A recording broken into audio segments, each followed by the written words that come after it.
My name is Wycliffe Migiro. I'm the head of finance at Spinners and Spinners. In Africa, the gaps that we're having in the fashion industry, one is fragmented supply chain.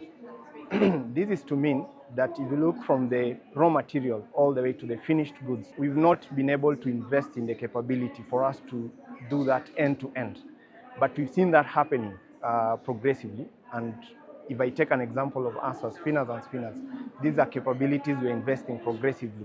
But the scale behind it is not as good enough to facilitate that growth that you are looking, or the scale that you are looking in Africa generally. Secondly is the weak demand that we have around fashion. There's tendency of looking at fashion from the point of view of the Western or imported fashion, yet there's a lot of potential that we have as Africa. We are quite rich in our creativity, culture.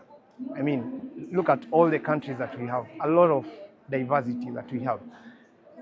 What doesn't follow quite well in that is the financial capability, the financial support, so that it facilitates that growth. Creativity exists, but the support behind to make sure that industry and the businesses within those industry grow, that's not been well funded. Yeah? Systems are very, very important, not just for fashion industry, but for any business globally. Because what system does, it brings order into the business. So when you implement systems, it brings about visibility, close visibility, and sharpens the decision making. Remember, money is, or capital, if I can say so, capital is actually the scarce resource that we have globally.